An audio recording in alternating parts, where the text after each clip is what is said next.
ایمان ہے قول مصطفی۔ الحمدللہ رب العالمین والصلاة والسلام على سید الانبیاء والمرسلین، اما بعد فاعوذ باللہ من الشیطان الرجیم، بسم اللہ الرحمن الرحیم۔ الصلاة والسلام علیک یا رسول اللہ وعلی آلک واصحابک یا حبیب اللہ۔ الصلاة والسلام علیک یا نبی اللہ وعلی آلک واصحابک یا نور اللہ۔ حضور نبی رحمت صلی اللہ تعالی علیہ وآلہ وسلم کا فرمان عالی شان ہے، من صلی علی فی یوم 50 مرہ صافحتہ یوم القیامہ، او کما قال علیہ الصلاۃ والسلام۔ فرمایا جس نے دن بھر میں مجھ پر 50 مرتبہ درود پاک پڑھے، کل بروز قیامت میں اس کے ساتھ مصافحہ کروں گا۔ صلو علی الحبیب صلی اللہ تعالی علی محمد صلی اللہ علیہ وسلم۔ پیارے اسلامی بھائیوں، مدنی چینل کے ناظرین، ہم آج پھر اپنے سلسلے درس بخاری شریف میں آپ کو خوش آمدید کہتے ہیں۔ حصول ثواب کی خاطر بیان سننے سے پہلے اچھی اچھی نیتیں بھی فرما لیجئے کہ فرمان مصطفیٰ صلی اللہ تعالی علیہ وآلہ وسلم ہے، نیت المؤمن خیر من عملہ، مومن کی نیت اس کے عمل سے بہتر ہے۔ ناظرین، صحیح بخاری شریف میں حدیث نمبر ہے 6472 اور عنوان جو قائم کیا گیا، حضرت امام بخاری علیہ رحمۃ اللہ البالی فرماتے ہیں، باب وَمَن يَتَوَكَّلْ عَلَى اللَّهِ فَهُوَ حَسْبُهُ۔ یہ باب اس حوالے سے ہے، اور جو اللہ پر توکل کرتا ہے تو وہ اسے کافی ہے۔ توکل کے لغوی معنی کے حوالے سے علماء فرماتے ہیں کسی چیز کی پناہ لے لینا اور اس پر اعتماد کر لینا، ٹرسٹ کر لینا، بھروسہ کر لینا، یہ توکل ہے۔ اور اگر اصطلاحی اعتبار سے اس کو دیکھا جائے تو توکل کے معنی یہ بنیں گے کہ اسباب سے قطع نظر کرنا، اپنے معاملے کو اللہ تبارک و تعالیٰ کے سپرد کر دینا۔ اسباب سے قطع نظر، اپنے معاملے کو اللہ تبارک و تعالیٰ کے سپرد کر دینا۔ البتہ اسباب کو چھوڑ دیا جائے یہ مراد نہیں ہے یہاں پر، یعنی ایسا نہیں ہے کہ اسباب کو چھوڑ دیا جائے، یا یوں کہا جائے کہ اسباب کو چھوڑ دینا یہ ضروری ہے توکل کے لیے۔ اسباب بھی بنائے جائیں یہ توکل کے خلاف نہیں ہے، جی ہاں، اسباب بنا لیے اور اللہ پر بھروسہ کیا، اس میں کوئی حرج نہیں۔ جیسے وہ ایک روایت تھی کہ ایک شخص نے پوچھا کہ یا رسول اللہ صلی اللہ علیہ وسلم، اونٹ کی رسی باندھیں اور پھر اللہ پر توکل کریں یا ایسے چھوڑ دیں؟ تو کہا پہلے اونٹ کی رسی باندھو، پھر اللہ پر توکل کرو، بھروسہ کرو۔ تو اسباب بنا لینا یہ توکل کے خلاف نہیں ہے۔ حضرت امام احمد رضی اللہ تعالی عنہ سے سوال کیا گیا کہ ایک آدمی گھر میں بیٹھا یا مسجد میں ہے اور اس نے کہا کہ میں کوئی کام نہیں کروں گا یہاں تک کہ میرا رزق میرے پاس آ جائے۔ تو آپ نے کہا کہ یہ آدمی علم سے جاہل ہے، اسے معلومات نہیں ہے۔ گویا توکل کے جو حقیقی معنی ہے یہ اس سے جاہل ہے، اسے جاننے والا نہیں ہے، کیونکہ نبی پاک صلی اللہ علیہ وسلم نے یہ بات ارشاد فرمائی کہ اللہ تعالیٰ نے میرے رزق کو میرے نیزوں کے سائے کے نیچے رکھا ہے۔ حرکت میں برکت ہوتی ہے۔ جو انسان اللہ پر توکل کرتا ہے رب کریم اس کے لیے کافی ہے۔ حدیث مبارک میں صحیح مسلم شریف کی حدیث ہے، اس میں فرمایا لو انکم تتوکلون علی اللہ حق توکلہ، کہ اگر تم اللہ پر اس طرح توکل کرو جیسے توکل کرنے کا حق ہے، یعنی جیسا بھروسہ ہونا چاہیے، اگر تم اللہ پر ویسا بھروسہ کر لو تو وہ تمہیں اس طرح رزق فراہم کرے جس طرح وہ پرندوں کو رزق فراہم کرتا ہے۔ اور وہ کس طرح ہے؟ فرمایا کہ وہ صبح کو بھوکے اور پیاسے اپنے گھر سے نکلتے ہیں، اور جب شام آتی ہے تو شکم سیر ہو کر اپنے گھر میں واپس آ جاتے ہیں۔ تو گویا یہ بتا دیا گیا کہ وہ صبح اور شام رزق کی طلب میں نکلتے ہیں اور رب کریم انہیں رزق عطا بھی فرما دیتا ہے۔ صحابہ کرام علیہم رضوان تجارت کرتے تھے اور باغات میں کام کرتے تھے۔ یہ کام کرنا یہ اسباب ہیں اور اللہ کو یہ پسند ہے۔ محنت کار جو ہوتا ہے یہ اللہ تبارک و تعالیٰ کا دوست ہے۔ تو اللہ کریم پر انسان کو چاہیے کہ وہ بھروسہ کرے، توکل کرے، اس کے اوپر ٹرسٹ کرے، اور بھروسہ بھی ایسا ہو جیسا بھروسہ کرنے کا حق ہے۔ اس عنوان کے بعد حضرت امام بخاری علیہ رحمۃ اللہ الوالی نے حضرت ربیع بن خثیم رضی اللہ تعالی عنہ کا ایک قول ذکر کیا۔ حضرت ربیع بن خثیم رضی اللہ تعالیٰ عنہ یہ کوفہ کے رہنے والے ہیں اور کبار تابعین میں ان کا شمار ہوتا ہے۔ حضرت عبداللہ بن مسعود رضی اللہ تعالیٰ عنہ کی مصاحبت میں رہے ہیں۔ حضرت امام احمد بن حنبل رحمۃ اللہ تعالیٰ علیہ نے کتاب الزہد میں سند جدید کے ساتھ یہ روایت کی ہے کہ حضرت ابن مسعود رضی اللہ تعالیٰ عنہ ان سے یہ کہتے تھے کہ اگر تم کو رسول اللہ صلی اللہ علیہ وسلم دیکھ لیتے تو تم سے محبت کرتے۔ یعنی اعمال کے اعتبار سے ایسے تھے، پرہیزگار اور متقی تھے کہ اگر اللہ کے رسول صلی اللہ علیہ وسلم تمہیں دیکھتے اور تمہارے اعمال کو دیکھتے تو اللہ کے رسول بھی تم سے محبت کرتے۔ امام بخاری رحمۃ اللہ تعالی علیہ ان کے قول کو ذکر کرتے ہوئے فرماتے ہیں قول الربیع بن خثیم من کل ما ضاقی علی الناس۔ ربیع بن خثیم رضی اللہ تعالیٰ عنہ نے کہا کہ توکل ہر اس چیز سے ہے جو لوگوں پر تنگ ہے اور دشوار ہے۔ ان کی مراد یہ ہے کہ جس نے اللہ پر توکل کیا تو وہ اس کو کافی ہو جاتا ہے۔ یہ ہر اس چیز سے ہے جو لوگوں پر تنگ اور دشوار ہے۔ اور علماء نے لکھا کہ اللہ پر توکل کرنا ہر اس چیز سے عام ہے جو لوگوں پر دشوار ہو۔ یعنی توکل کسی ایسے کام میں خصوصیت نہیں رکھتا جو مشکل اور دشوار ہوتا ہے، بلکہ تمام امور میں اللہ پر توکل کرنا چاہیے جن میں لوگوں کو تنگی ہوتی ہے۔ اوورآل ہر معاملے میں انسان کو چاہیے کہ اپنے رب پر توکل کرے، اپنے رب پر بھروسہ کرے۔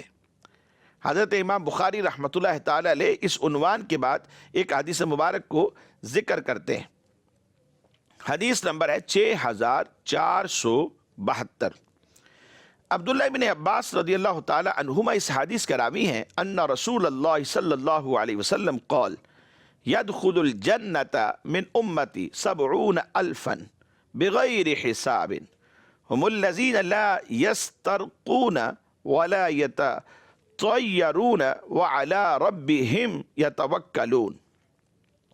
نبی پاک صلی اللہ علیہ وسلم نے فرمایا میری امت کے 70,000 لوگ بغیر حساب و کتاب کے جنت میں داخل ہو جائیں گے، اور فرمایا یہ وہ لوگ ہوں گے جو جھاڑ پھونک نہیں کراتے اور نہ ہی برا شگون لیتے ہیں، بلکہ اپنے رب پر ہی یہ بھروسہ کرتے ہیں، توکل کرتے ہیں، ٹرسٹ کرتے ہیں۔ اس حدیث مبارک میں بغیر حساب و کتاب کے جنت میں جانے والے جن 70,000 لوگوں کا تذکرہ کیا گیا ہے ان کے بارے میں فرمایا گیا کہ ان میں 3 چیزیں پائی جاتی ہوں گی۔ ان میں سے جو پہلی چیز ہے کہ یہ وہ لوگ ہیں جو جھاڑ پھونک نہیں کراتے، اور دوسرے اور نہ شگون لیتے ہیں، اور تیسری بات بلکہ اپنے رب پر ہی بھروسہ کرتے ہیں۔ آئیے بالترتیب ان تینوں کے بارے میں ہم ذکر کرتے ہیں۔ توکل کے حوالے سے تو ہم پہلے ہی شروع میں عنوان کے تحت کچھ مختصر گفتگو سماعت کر چکے ہیں۔ جو ان تینوں میں سے پہلی بات ہے وہ دم کرنے کو طلب نہیں کرتے۔ ان الفاظ کا مطلب یہ ہے کہ کوئی شخص کسی آفت میں مبتلا ہو جائے، کسی پریشانی میں، کسی بیماری میں آ جائے، مثلا اس کو بخار آ گیا یا کوئی اس کے اوپر اچانک آفت آ پڑی ہے، اچانک مصیبت میں گر گیا ہے، اور وہ تعویذ کو طلب کرے یا کسی بزرگ کے پاس چلا جائے اور وہاں جا کر کے اپنی بیماری کے حوالے سے ان کے سامنے ذکر کر کے ان سے دم کروا لے، گویا یہ بیان کیا جا رہا ہے کہ یہ لوگ ایسا نہیں کرتے ہوں گے۔ یہاں حدیث مبارک میں اس بات پر اعتراض ہوتا ہے کہ پھر ان بعض احادیث کا کیا جواب ہوگا کہ جن میں دم کرنے اور کروانے کا جواز بیان کیا گیا کہ نبی پاک صلی اللہ علیہ وسلم نے فرمایا اگر کسی کو نظر لگ جائے تو اس کے لیے دم کو طلب کرو، یعنی ایسے بندے کو طلب کرو جو اس کو دم کر دے اور اس کی بیماری دور ہو جائے۔ اور یہاں اس حدیث میں اس کے بالکل برعکس ذکر ہے، تو ان دونوں میں تطبیق کیا ہوگی اور دونوں کا جواب کیا ہوگا؟ شارحین حدیث نے اس کے جواب کے حوالے سے فرمایا کہ ان دونوں طرح کی احادیث کے اندر تطبیق دی جا سکتی ہے، اس طرح کہ شریعت مطہرہ میں ایسے تعویذات یا ایسے دم کروانے کی اجازت دی گئی ہے جو قرآنی آیات بینات اور احادیث مبارکہ کے اوپر مشتمل ہوتے ہیں، یا ایسے کلمات پر مشتمل ہوں جن میں کوئی شرک وغیرہ کی بات نہ ہو، کوئی خلاف شرع بات نہ ہو، خلاف شرع کام نہ کیا جائے۔ البتہ اگر تعویذ کسی بھی خلاف شرع بات کے اوپر مشتمل ہوگا یا کم از کم ایسے الفاظ پر مبنی ہوگا کہ جس کا جو معنی ہے وہ معلوم ہی نہ ہو، تو ایسے تعویذات وغیرہ کروانے کی شریعت مطہرہ اجازت نہیں دیتی۔ اور یہ تعویذ وغیرہ اس صورت میں بھی منع ہوں گے جب انہیں مؤثر حقیقی سمجھا جائے، کیونکہ مؤثر حقیقی جو ہے وہ تو اللہ تبارک و تعالیٰ کی ذات پاک ہے۔ تعویذ وغیرہ یہ صرف اور صرف یہ اسباب کے قبیل سے ہے، یہ ذرائع کے قبیل سے ہے، اور یہ بھی ذہن میں نہ ہو کہ اس سے یقینی اور قطعی طور پر وہ آفت دور بھی ہو جائے گی۔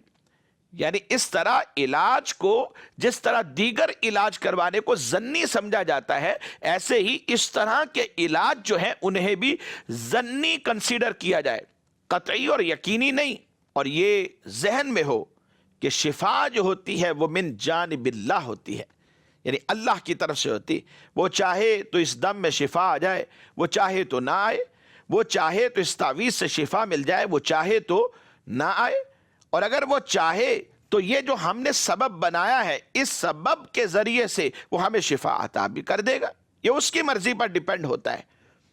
تو اس سے معلوم یہ ہوا کہ جائز کلام کے ساتھ تعویذ اور دم وغیرہ کرنا یہ شرعاً بالکل ایک جائز عمل ہے، اور یہ علاج کے طریقوں میں سے ایک طریقہ علاج ہے، اور اس کے جواز کے اوپر قرآن و حدیث میں دلائل موجود ہیں۔ علماء فرماتے ہیں کہ قرآن مجید فرقان حمید میں سورہ بنی اسرائیل میں آیت نمبر 82 میں اللہ تبارک و تعالی ارشاد فرماتا ہے وَنُنَزِّلُ مِنَ الْقُرْآنِ مَا هُوَ شِفَاءٌ وَرَحْمَةٌ لِّلْمُؤْمِنِينَ، اور ہم قرآن میں اتارتے ہیں وہ چیز کہ جو ایمان والوں کے لیے شفا اور رحمت ہے۔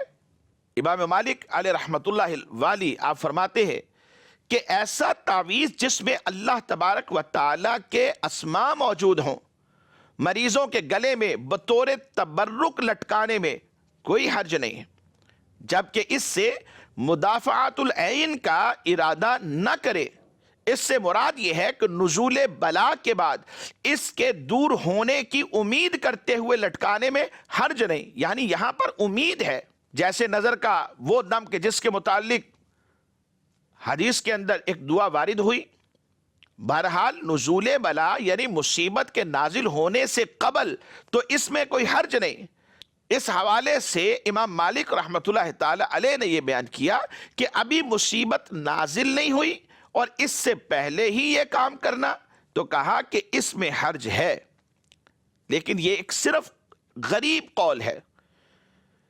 اس حوالے سے جو اصل بات ہے وہ یہ ہے کہ اس ذریعے سے کہ قرآن کی آیات بینات پڑھی جائیں گی اور دم کروا لیا جائے گا تو شرعاً اس میں کوئی قباحت نہیں ہے، کوئی حرج نہیں، کسی قسم کی کوئی کراہت نہیں، خواہ نزول بلا سے پہلے ہو یا نزول بلا کے بعد ہو۔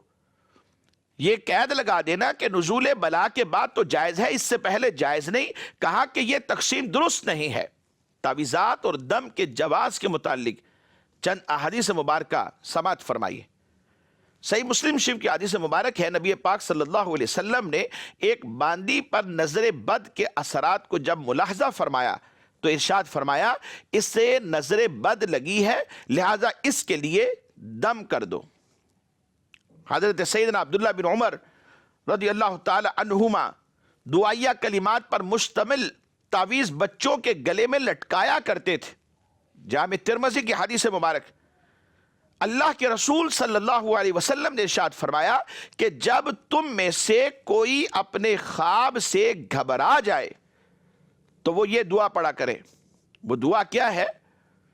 اعوذ بکلمات اللہ التامات من غضبہ وعقابہ وشر عبادہ ومن حمزات الشیطان وان یحضرون۔ اور ارشاد فرمایا کہ اگر یہ عمل کیا جائے تو تمہیں کوئی نقصان نہ پہنچے گا۔ عبداللہ بن عمر رضی اللہ تعالی عنہما اپنی بالغ اولاد کو یہ سکھاتے تھے، اور ان میں سے جو نابالغ ہوتے ان کے گلے میں کسی کاغذ کے اوپر لکھ کر پھر آپ ڈال دیا کرتے تھے۔ اور حضرت سیدنا عبداللہ ابن عباس رضی اللہ تعالی عنہما آپ بیان کرتے ہیں کہ صحابہ کرام علیہم رضوان کی ایک جماعت تھی، کسی گھاٹ سے آپ گزر رہے تھے جس میں سانپ یا بچھو کا ڈسا ہوا ایک شخص تھا۔ وہاں کے جو گھاٹ والے تھے انہوں نے صحابہ کرام علیہم رضوان کی خدمت میں عرض کرنے لگے اور کہنے لگے کیا تم میں سے کوئی ایسا بندہ ہے کہ جو دم کرنے والا ہو؟ کیونکہ گھاٹ میں ایک شخص ایسا ہے جسے سانپ یا بچھو نے ڈنگ مار لیا ہے۔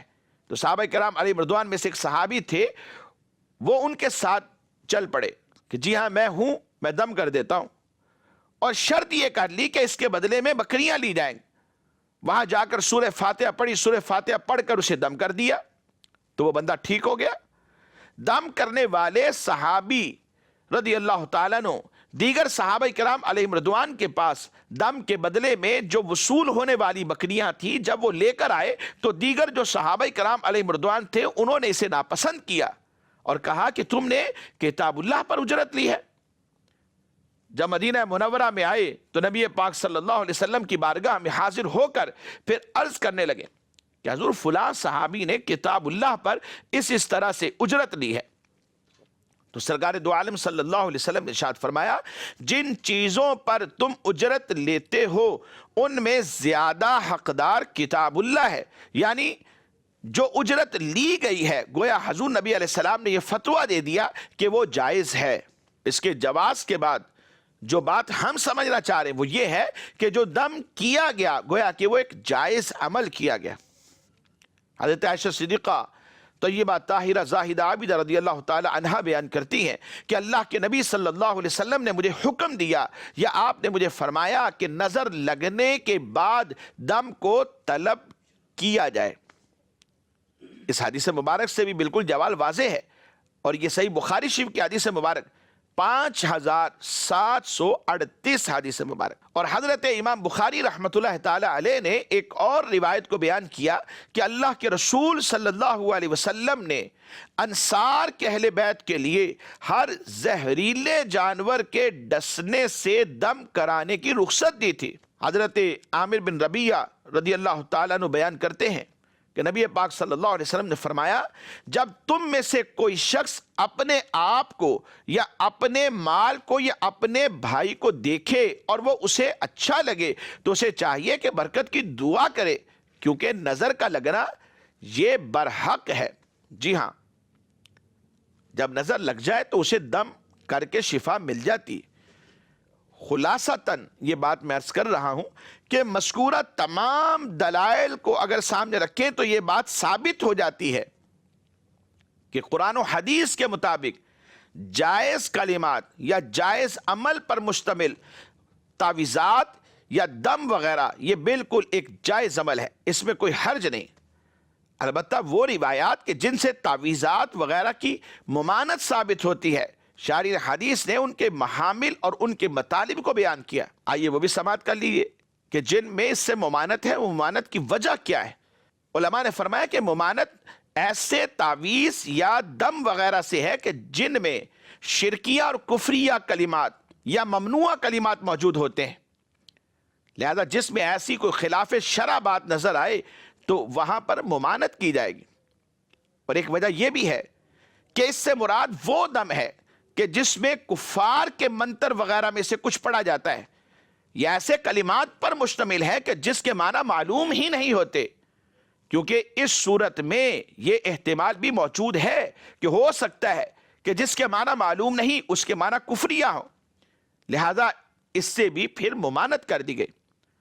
جیسا کہ امام نووی شافعی رحمۃ اللہ تعالی علیہ نے صحیح مسلم شریف کی شرح کے اندر اسے بیان فرمایا۔ اور ایک مراد یہ بھی ہو سکتی ہے کہ ممانعت ان لوگوں کے متعلق ہے جو اس تعویذ وغیرہ کو مؤثر حقیقی سمجھ بیٹھتے ہیں، حالانکہ مؤثر حقیقی جو ہے وہ اللہ تبارک و تعالیٰ کی ذات پاک ہے۔ تعویذ وغیرہ یہ سب کے سب ذرائع ہیں اور یہ اسباب کے قبیل سے ہوتے ہیں۔ یا ممانت ایسی چیزوں سے متعلق ہے کہ جن اشیاء کے متعلق کفار کے ذہن میں تاثیر کا عقیدہ راسخ ہو چکا تھا، اور علماء نے اس بات کو بھی بیان کیا۔ یا پھر ممانت والی روایات سے یہ مراد ہے کہ جو شیطانی منتر ہیں یا جادو ہے یا ایسا عمل کہ جسے کسی ناجائز کام کے لیے کیا جاتا ہے، جیسے میاں بیوی کے درمیان لڑائی کرا دینا انہیں الگ الگ کروانے کے لیے، اور یہ عمل تو بالکل درست ہی نہیں ہے، خلاف شرع عمل ہے، تو ممانت بھی پھر روایات کے اندر جو کی گئی ہے وہ اس طرح کے منتر یا جادو اور عمل کے بارے میں ہے کہ جو خلاف شرع کام کی طرف ابھار رہا ہے۔